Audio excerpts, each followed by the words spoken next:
¿En qué casos se aplica? Se usa en zonas frías, puentes, obras hidráulicas, estructuras elevadas y lugares con formación de hielo no aplicada en zonas sin hielo.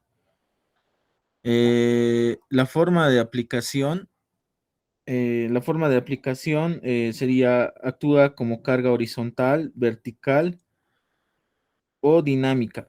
Se combina con otras cargas con factores de entre 1 y 1.5. Lo he hecho súper corto, Inge. Les voy a mostrar un ejemplo. Bueno, vamos a calcular la fuerza que ejerce el hielo al chocar contra el pilar, siguiendo lo que indica la norma Ashton. Hacemos esto en 3 pasos sencillos. Eh,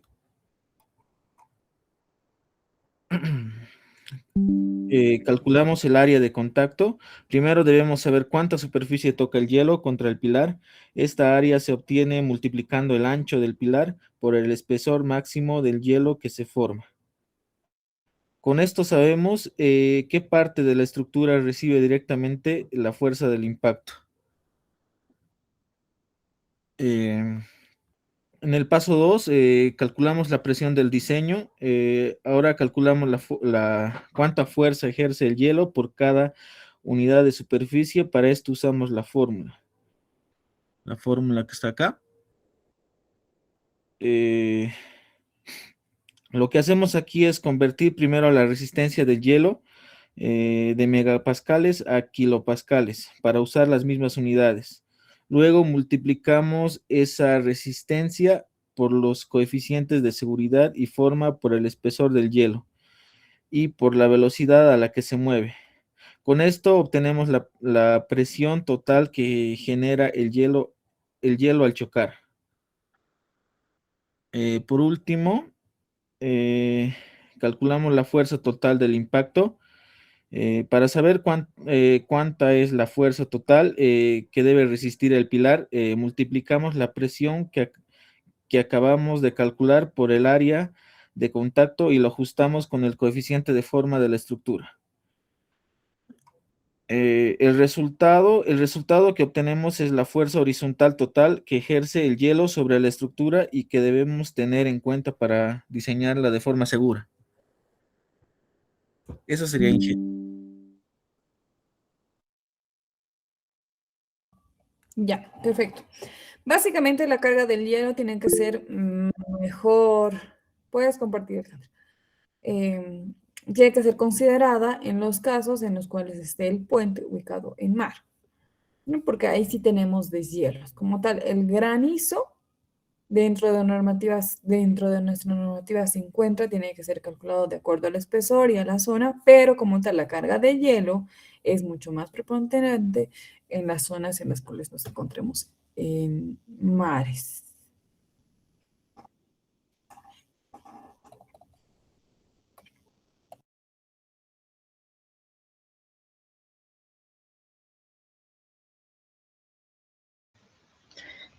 Ya.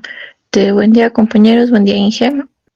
Yo les voy a exponer sobre la sobrecarga de hielo en puentes. Para empezar, una sobrecarga de hielo es la fuerza que ejercen las masas de hielo sobre los elementos estructurales de un puente, que son debido al movimiento, la expansión o una acumulación del hielo en los cuerpos de agua. Este, mm, Según la AASHTO, el RFD, las fuerzas de hielo pueden producirse tanto por movimiento de placas o bloques de hielo, expansión térmica de hielo, acumulación o atascamiento del hielo. También están sometidas a diferentes cargas externas como la muerta, la viva, el viento, sismo, fuerzas hidráulicas y especialmente la sobrecarga de hielo.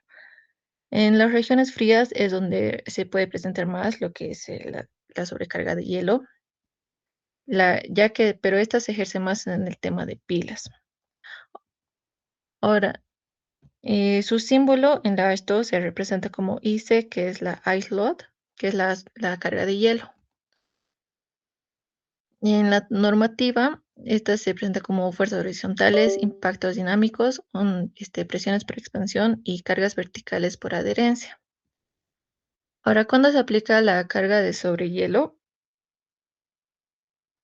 Se aplica cuando son puentes sobre ríos, puentes sobre lagos, en regiones con deshielo, en regiones frías y cuando las pilas están dentro del agua.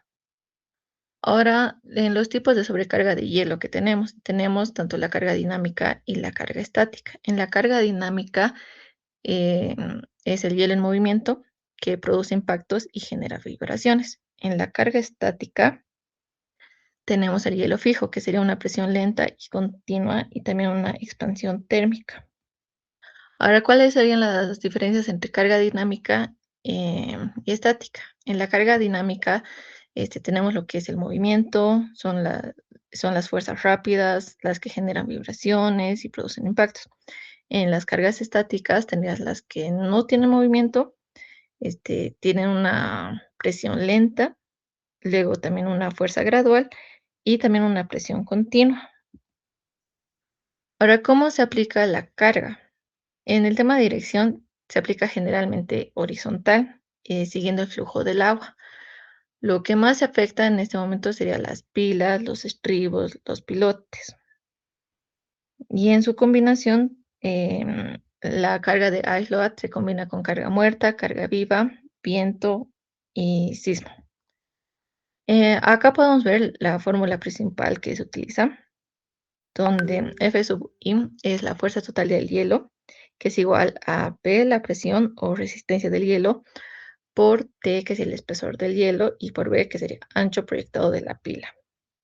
Acá tenemos un pequeño cálculo en el que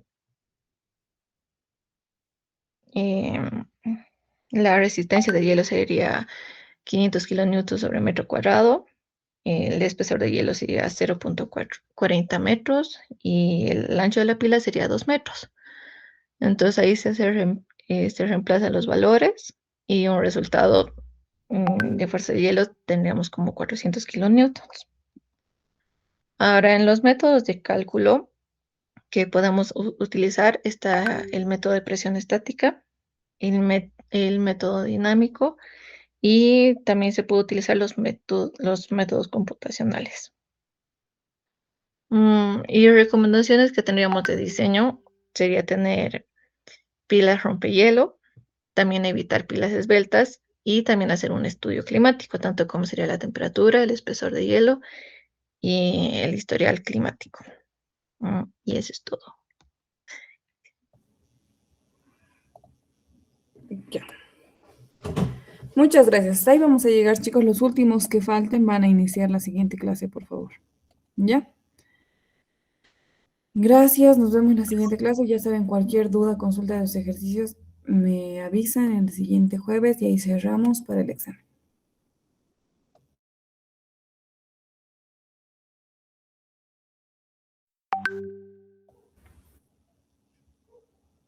Listo, hasta el jueves.